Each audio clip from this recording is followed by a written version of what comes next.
Livro O Pequeno Tratado da Pedagogia. Capítulo 4. Escolha de uma vocação. Escolha de uma vocação. A vocação em geral.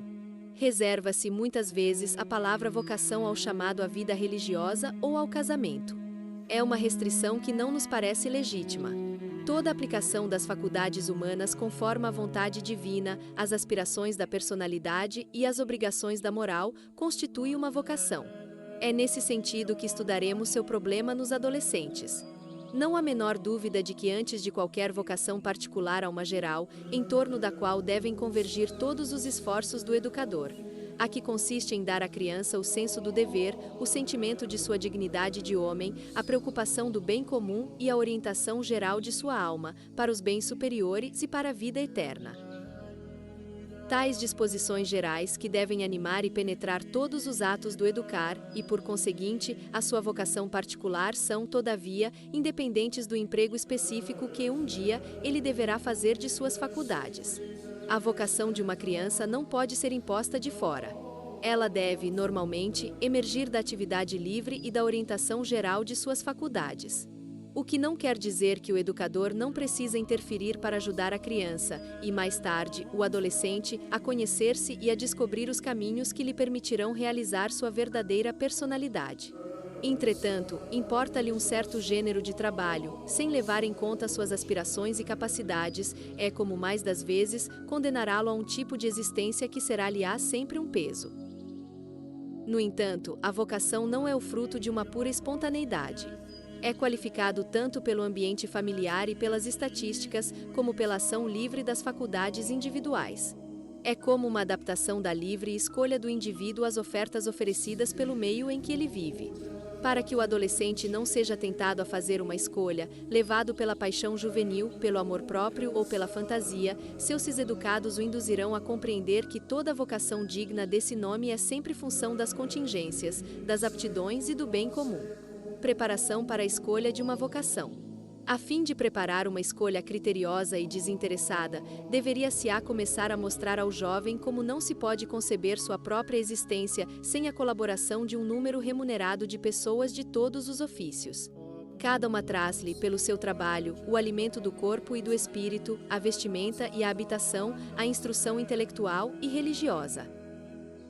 Por conseguinte, seu dever essencial é preparar-se para algum dia retribuir por sua vez com sua cooperação ao que contribuiu para seu próprio desenvolvimento uma parte dos bens de que foi beneficiário.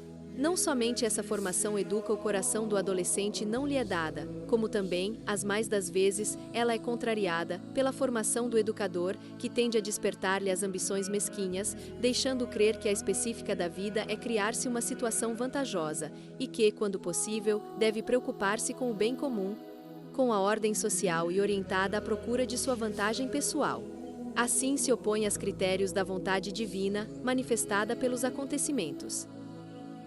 Preparar um jovem para sua vocação é começar por fazê-lo nascer um sentimento de gratidão e de admiração pelo trabalho humano, sob os seus aspectos os mais diversos. Reconhecimento para com os pais e mestres, por tudo quanto representam para ele, para com o que o alimenta e o veste, para com o que o instrui e o educa, com os inventores e benfeitores da humanidade, com os santos cujas virtudes esclareceram sua consciência de homem, para com o herói e o mártir que preferiram a morte a renegar sua fé e seu ideal, etc. Convém fazer-se essa preparação pessoal durante os primeiros anos da adolescência, sob forma de narrações variadas, destinadas a fazerem passar, ante os olhos maravilhados do ouvinte, a variedade de vocações humanas, a fim de suscitar-lhe no coração um sentimento de fraternidade e de amor todos, para com aqueles que desenvolvem pela sua cooperação para enriquecerem sua vida pessoal. Ele compreenderá que, entre os trabalhos mais humildes como os mais elevados, nem sua dignidade, e que o maior gênio não poderia dispensar os serviços do mais modesto trabalhador. Essa apresentação da atividade humana, em função das necessidades pessoais do adolescente, tem por finalidade despertar-lhe, no espírito, o senso da vocação, isto é, visa-lo compreender que, se ele recebeu muito, deve, por sua vez, dar o máximo possível, encontrar uma carreira útil, segundo suas capacidades e aspirações, e entrosando-se assim na lei universal do trabalho que se confunde com a lei divina. Valor moral e religioso do trabalho. É preciso que o adolescente compreenda que, de acordo com essa lei, o trabalho é a primeira manifestação da fraternidade universal. Por ele, o homem aprende a prestar serviços mútuos. Constitui, pois, uma obrigação-responsabilidade, conforme-se com a vontade divina, consagrando sua vida a uma atividade lucrativa. Será, igualmente, o meio mais seguro de moral e educar para aceitar os esforços, as lutas e os sofrimentos contidos no trabalho e persuadir-o de que todos os sacrifícios sem valor moral só para acompanhados de uma vontade generosa e otimista. Erros a serem corrigidos. Pretender explicar a vocação por uma espécie de chamado misterioso da natureza seria correr o risco de desvirtuar seu verdadeiro conceito. Se os jovens vivem à escuta de uma voz chamada por uma voz interior mais ou menos explícita, arriscar-se-iam ao desânimo, pelo fato de a voz não fazer-se ouvir ou a considerar em vocação às sugestões de sua imaginação em efervescência. Mais do que a dos adultos, a alma do adolescente é sujeita às ilusões, às falsas entusiasmos e às esperanças impensadas. O orgulho e a espontaneidade juvenil podem induzi-lo em tentação, fazendo tomar como vocação desejos irrealizáveis e acima de suas capacidades. Suas aspirações e sentimentos serão, pois, selecionados ao contato com a realidade e as possibilidades. A verdadeira vocação não se manifesta tanto pelas luzes interiores como pelas situações e pelas sugestões que ela faz nascer nas almas bem formadas. Se tal adolescente, mostrando disposições para as atividades do espírito, é, no entanto, obrigado a obedecer a situações particulares que fecham seu manual de trabalho para ganhar a vida, deverá, porventura, concluir que sua vocação foi desvirtuada? Essa conclusão não se exige uma vez que a característica das qualidades e faculdades naturais é precisamente adaptar-se às situações as mais diversas e, na aparência, as mais disparatadas. Ou estaremos, então, diante de uma contradição profunda da oposição entre a liberdade de escolha e o determinismo das situações? Essa contradição é apenas aparente. Ela se encontra em toda a vida, em toda parte onde o homem é coagido a lutar para triunfar o espírito sobre o determinismo dos fatos. Esse trabalho é uma condição do verdadeiro progresso humano. Assim, o fato de as circunstâncias parecerem opor-se aos desejos e inclinações deve suprimir, mas, pelo contrário, excitá-lo e esforçá-lo para superá-las. Competir, pois, aos educadores levarem-nos no curso de sua experiência para ajudá-lo a transformar as circunstâncias e o trabalho com tenacidade em vista de realizar suas aspirações legítimas. Erros masculinos. A maior causa de erro na escolha da vocação é a tendência dos adolescentes a acender a rence por tudo o que de antemão causa da miragem da novidade e da glória. Julgam-se destinado a realizarem, um dia, feitos heróicos e não podem habituar-se com o terra a terra da vida real, veem-se ora empreendendo viagem, se fazendo descobertas no meio dos obstáculos mais variados, ora edificando sua própria glória por obras que surpreendem seus contemporâneos, ora, exercitando sobre suas concidadãos o poder de uma palavra abraçadora ou de uma inteligência genial. Os trabalhos humildes que afetam a armadura ordinária da vida parecem muito devido às suas ambições. Como consequência disso, eles vêm a desinteressar-se pelo esforço cotidiano e a viajar em sonhos que corrigem o risco de conduzi-los às piores desilusões. Erros femininos. No plano feminino, os erros concernentes à vocação têm, muitas vezes, como origem, flores sentimentais. Se uma menina julgar-se hoje destinada ao casamento, não será porque ele será uma testemunha elevada da felicidade conjugal de uma irmã ou de uma amiga. E se amanhã ela aspira com todas as suas forças esconder-se num convento, não será por ter sofrido qualquer decepção sentimental ou porque não suporta a incompreensão no seio de sua família? Quantas vezes tem uma vocação religiosa porque sua adolescência foi embalada pela doçura de uma piedade sentimental e pela alegria de uma natureza religiosa? E suas disposições são apenas os reflexos de uma natureza sentimental das mais vivas, misturadas em relação às profundas aspirações da criatura humana. É um erro confundir vocação com admiração ou emoção. Uma das tarefas mais difíceis do educador talvez seja reconduzir o adolescente ao contato das realidades positivas, sem, por isso, destruir-lhe os impulsos generosos de seus filhos juvenis. A paixão, o desejo de realizar grandes feitos, é legítimo e seria um erro grave ao tentar destruí-los. O problema a resolver apresenta precisamente porque consiste em conciliar as generosas aspirações do adolescente com as realidades da vida. Quando os pais têm a verdade de que se acham na presença de uma vocação falsa, sua atitude deve ser plena de circunspecção e prudência. Se cometerem a falta de tato de oporem-se brutalmente à ideia de que se apoderou da imaginação do filho, arriscaram-se a provocar uma atitude de oposição que se transformará, facilmente, em teimosia. Uma das características do jovem é o espírito de contradição. Diante de uma oposição, ele, naturalmente, entrega-se à luta. Mais vale não combater diretamente uma ideia fixa e ir se dando ao tempo o cuidado de fazer sua obra de desagregação. Bastará, como mais das vezes, ajudar ao educar que ele se sinta livre, quando atingir uma idade, de decidir-se segundo suas convicções, mas que continuaremos à sua disposição no dia em que ele considerará a necessidade de examinar a questão com aqueles que só ele quer o bem. O fato de sabermos dar-lhe-á um sentimento mais vivo de suas responsabilidades e o induzirá à reflexão. Ao passo que se ele tivesse sido colocado diante de uma oposição sistemática, ter-se-ia precipitado, com todos os perigos do amor próprio e da questão, sem pensar nas consequências. A arte do educador consiste em fazer nascer uma dúvida e a hesitação de modo a levar o adolescente a pedir, espontaneamente, conselho.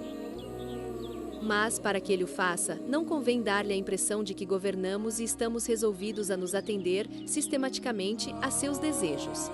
Tomemos o exemplo de um jovem que vem participar de um noviciado que nos parece tão pouco interessante quanto possível.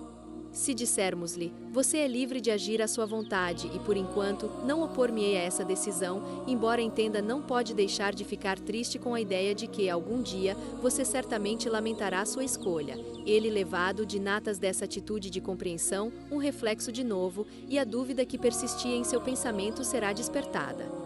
Se nos opuserem brutalmente ao seu casamento, ele concluiu que somos incapazes de compreendê-lo, e para mostrar bem que já está em idade de tratar, sozinho, das decisões a seu respeito, ele se casará contra a nossa vontade.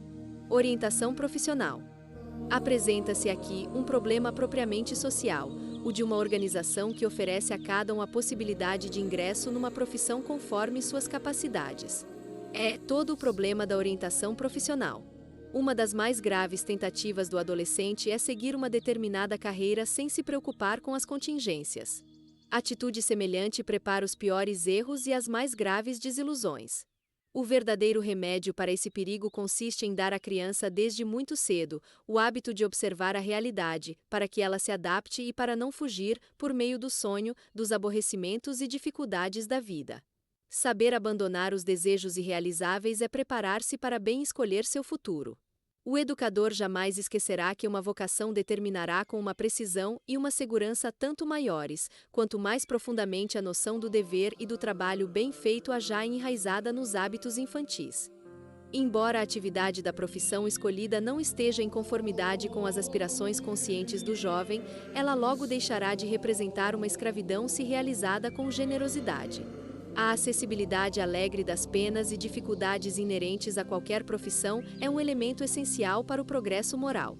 Ela supõe que a criança tenha sido educada no domínio de si e no hábito do sacrifício. Ambição profissional. Isso não quer dizer que uma certa ambição, a que vem acompanhada do desejo de ampliar o campo dos serviços prestados, não seja moral e legítima. O adolescente deve aspirar a um desenvolvimento indefinido em suas faculdades pessoais, com vistas a um melhor rendimento. Não é desvirtuar essa moral, suscitar nele a ambição de elevar-se na posição social, graças aos méritos e à perfeição de seu trabalho, quando ela representa para ele apenas o meio natural de servir melhor ao bem geral. Contudo, se o educador quiser evitar os desânimos e as revoltas, deverá insistir no fato de que uma vocação é, muitas vezes, dever antes de ser direcionada. Sem preparação para os obstáculos e os embates da vida, o adulto arrisca-se a deixar-se abater por menor dificuldade. Desinteresse dos pais. A primeira regra a que devem submeter-se os pais, relativamente à vocação do filho, é a de um desinteresse absoluto. Terão sempre presente que o filho não lhe seja confiado pela providência para que eles o transformem em simples realizador de suas vontades e desejos pessoais, mas para que eles o ajudem a descobrir o caminho no qual Deus parece querer conduzi-lo. Quem quer que sejam os sacrifícios aceitos para a educação do filho, por maior que seja o desejo de um pai de ver algum de seus descendentes sucedê-lo em sua carreira, ele jamais poderá esquecer que o filho não lhe pertence. Pertence a Deus que confiou aos pais uma missão de formá-lo e orientá-lo até a idade adulta para que, quando subir a hora, ele seja capaz de assumir suas responsabilidades e de escolher, livremente, a orientação que dará à vida. É por isso que os educadores devem instruí-lo sobre o sentido da vida, mostrando-lhe de que modo cada um é chamado a realizar, sobre a terra, uma determinada tarefa que o torna colaborador das obras divinas. Procurar sua vocação é esmerar-se em determinar o gênero de atividade a qual chama-nos a providência. Sua função seria desconhecer o desenvolvimento normal da criança, considerando-lhe a vocação como uma capacidade espontânea que evolui sem a cooperação dos pais. Salvo exceção, as crianças alimentam-se de pensamentos daqueles que devem ser seus ideais e de ver de acordo com o ambiente em que elas se criam. A própria vocação dos pais é um fator precioso. O primeiro consiste em mostrar ao filho que a vida é um dom de Deus que ele deve empregar para o bem comum. Para que, um dia, ele possa traçar livremente sua trajetória, faça-se Senhor que aprenda a dominar-se, a não ceder aos caprichos e às reações momentâneas que, mais tarde, abra-se-ão à sua razão. A própria vocação dos pais, seu temperamento, seus desejos e ambições, suas desilusões e fracassos, podem, mais ou menos conscientemente, influenciar-lhes as predileções e levá-los a quererem encaminhar uma criança para uma vocação de preferência a uma outra. Ou ainda, se não ficarem atentos, atuarão sobre a inteligência do filho, induzindo-o a seguir uma carreira focada em sua natureza e em suas aptidões. Sua vida inteira será prejudicada e ele jamais conhecerá a verdadeira plenitude da realização. Isso não quer dizer que os pais devem permanecer impassíveis e inativos diante dos desejos e das aspirações da criança. O coração infantil está cheio de tendências e nem todos possuem o mesmo valor moral. O orgulho, a preguiça, a imaginação podem falsificar o desenvolvimento das faculdades e a escolha da vocação. Competir aos educadores ajudar a criança a discernir os motivos de suas aspirações, para que ele só entretenha o que primeiro inspira pelo desejo de tornar sua vida útil. É preciso ainda que uma atividade que acompanhe toda a verdadeira vocação seja conforme as aptidões e as tendências de cada um. O operário manual, o médico, o engenheiro ou o sacerdote trabalham para o bem comum, mas de maneira diferente, pois devem pôr nas suas inclinações a fim de servirem o filho no sentido de suas capacidades naturais. As aptidões preparam e anunciam a vocação. Para não desvirtuar a orientação providencial da criança, convençamos evitar a crítica e a depreciação de tal ou tal espécie de trabalho e mostrar a beleza das diversas vocações humanas. Atividade manual bem como intelectual, vocação para o casamento ou para a vida religiosa. Tal é uma tarefa evidente dos educadores. A influência dos pais terá por finalidade formar um homem livre, capaz de escolher e de assumir responsabilidades.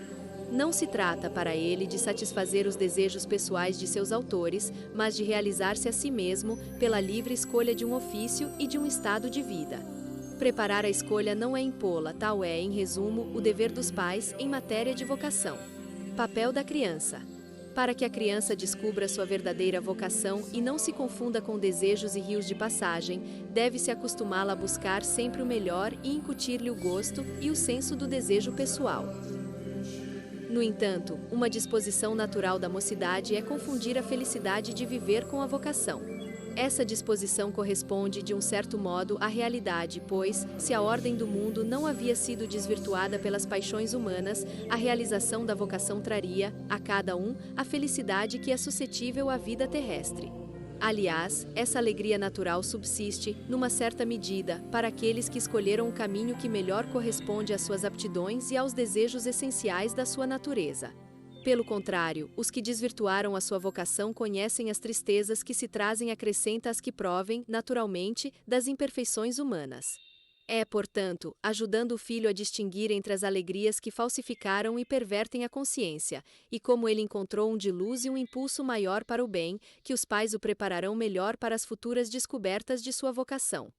Embora a imaginação dos adolescentes represente um papel importante na procura da vocação, não deve-se-á daí concluir que ela não poderá enganá-los nessa escolha. Ela é destinada a ajudar a rasgar os véus do futuro e a apresentar diversas possibilidades de grandeza moral e de perfeição do jovem. Contudo, a fim de que não se extravie, é preciso que as diversas vocações que ela entrevê e acalenta como possíveis não venham separadas da noção dos sacrifícios e dos esforços que elas excluem.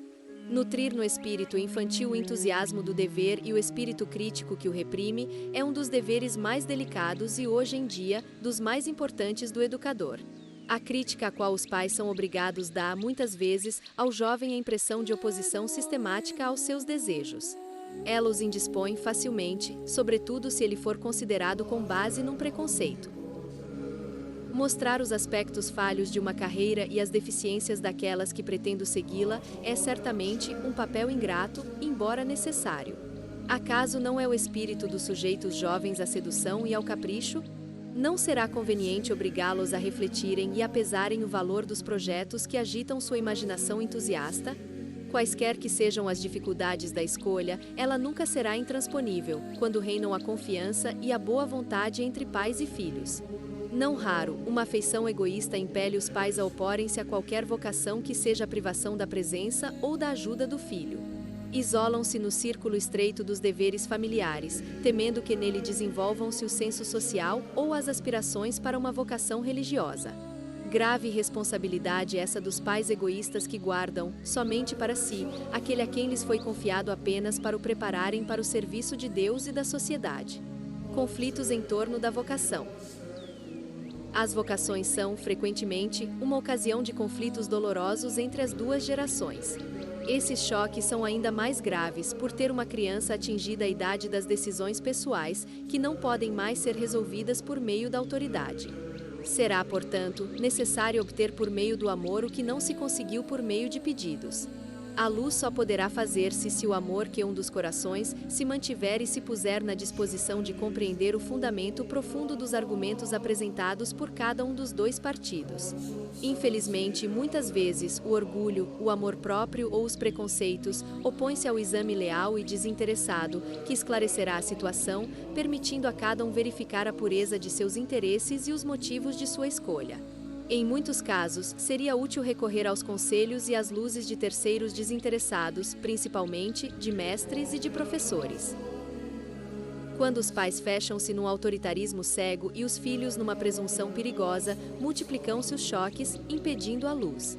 Quando um dos partidos está intimamente explicado de que não pode ceder sem praticar uma fraqueza, o conflito torna-se decisivo. É preciso aceitá-lo lealmente. Se os pais estiverem persuadidos de que seu filho extravia-se, que digam-lhe claramente. Quaisquer que sejam as consequências de sua atitude, sua obrigação é clara, por todos os meios ao seu alcance. Deverão ainda distinguir, sobretudo quando se trata de casamento, entre a escolha que, embora pareçam-lhes perturbadores, não comprometem a honra da consciência, e a que traz como consequência uma situação imoral. Se não conseguirem convencer o filho e se este já atingiu sua maioridade, não resta-lhes outro recurso senão confiar à proteção divina. O problema é o mesmo, quando é do lado do filho maior que encontra-se os sentimentos que o autorizam a crer que sua escolha é ditada pela sabedoria e pela prudência. Nesse caso, seu direito e seu dever deverão manter sua adesão, procurando, ao mesmo tempo, sanar os descontentamentos de que é uma causa involuntária.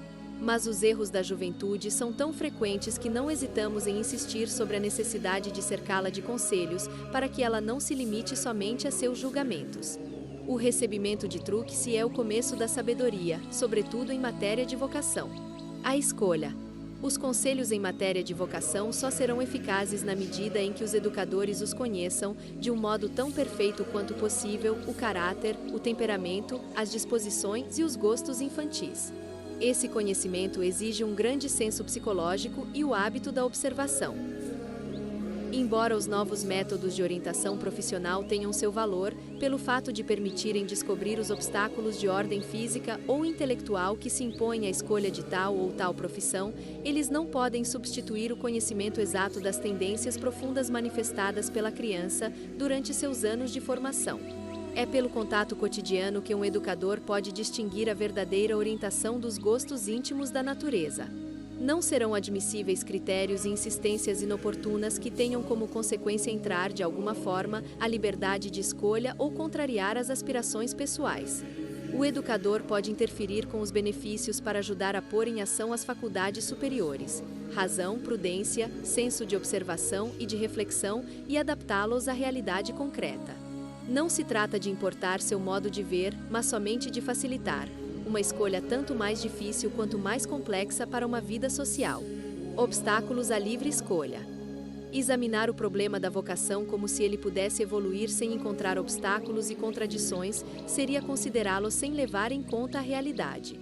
De um modo geral, a vocação depara-se com impedimentos que limitam e, às vezes, suprimem totalmente a liberdade de escolha. Vejamos alguns casos típicos.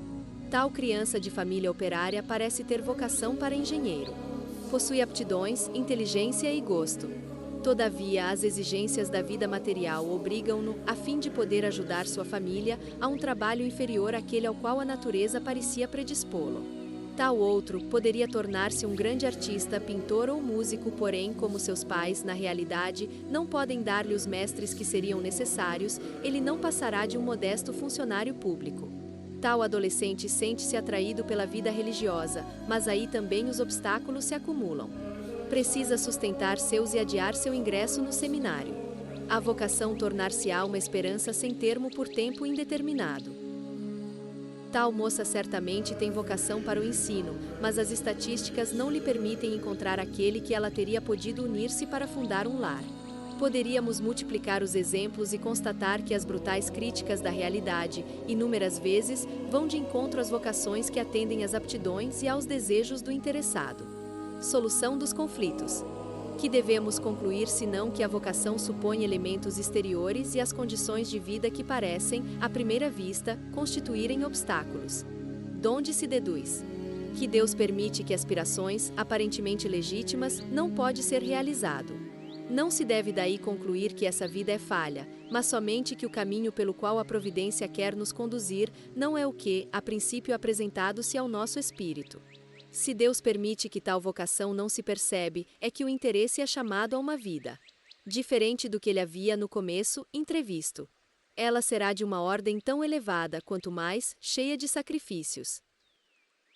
Eis porque devemos lembrar constantemente ao adolescente que toda a vocação deve levar em conta dois elementos: um que depende de nós e se manifesta por inclinações, gostos e aptidões, outro que ressalta da vontade soberana de Deus, a qual se manifesta, muitas vezes, por obstáculos surgidos diante de nossas aspirações próprias e legítimas.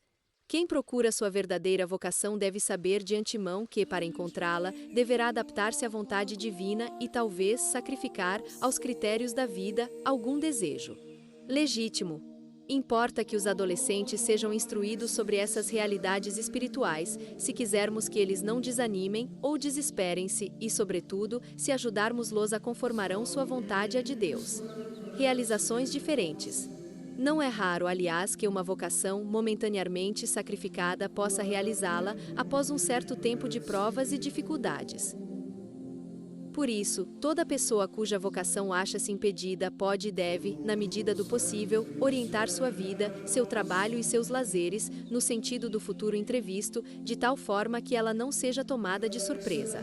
No dia em que a providência desimpedisse seu caminho dos obstáculos que o entravam, que a moça que julga-se destinada ao casamento, dedique-se às crianças e ao rapaz, que se julga chamada ao sacerdócio, estuda latim e consagre-se às obras de apostolado.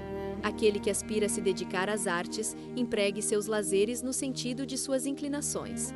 Numa palavra, que o adolescente escolha, entre as diversas ocupações possíveis, como que mais o aproximam de suas aspirações. Trata-se, em suma, de manter, na medida do possível, a orientação geral da vocação primeiro. Conclusão. Alguns de nossos leitores censurar-nos-ão, talvez, ao terminarem a leitura deste modesto trabalho, de não lhes pedir termos. Apresentamos normas educacionais já prontas, que os dispensassem do esforço pessoal e permitissem-lhes aplicar, em cada caso, uma peça judicial. Não há, porém, receitas já prontas em matéria de educação. Esta é uma arte que supõe o conhecimento exato do educando, de suas reações e atos. Ela emprega, para formá-lo ou reformá-lo, meio que varia segundo a idade, o temperamento e as disposições de cada um. O que nos esforçamos de mostrar são os diferentes planos da evolução da criança e dos princípios que dominam o problema de sua formação moral. É em seguida aos pais que cabe a tarefa de encontrar os processos mais eficazes. Não temos, aliás, ilusão alguma. Não há educação perfeita e de êxito absoluto. Há apenas educadores que, com maior ou menor habilidade, procure depositar na alma da Criança o senso e o gosto do esforço para um ideal mais perfeito, de tal forma que, à medida em que cresce, ela própria venha trabalhar para seu aperfeiçoamento individual. Convencidos de que as flores que marcam a vida inteira são as que a criança recebeu na família, durante seus primeiros anos, insistimos, a miúde, sobre a importância da função dos pais. A missão que lhes foi confiada pela providência implica responsabilidades temíveis, eis porque eles devem, sem trégua, trabalhar no próprio aperfeiçoamento, se quiserem que seus filhos os imitem. O exemplo é o meio mais eficaz de formação e de influência. O futuro moral da nação depende, acima de tudo, do modo pelo qual as crianças tiveram sido educadas. Se os pais conheceram-lhes no amor ao trabalho, darem-lhes uma consciência íntegra, ensinarem-lhes o amor à justiça, mais que a si próprio e a defender o custo de sacrifícios pessoais, se nelas despertam o senso do amor ao próximo e da dedicação, se depositem-lhes na alma o desejo de serem perfeitas como o Pai Celeste é perfeito, eles são projetados para construir uma pátria nova que, fiel às suas tradições, será no mundo um foco de luz moral e espiritual.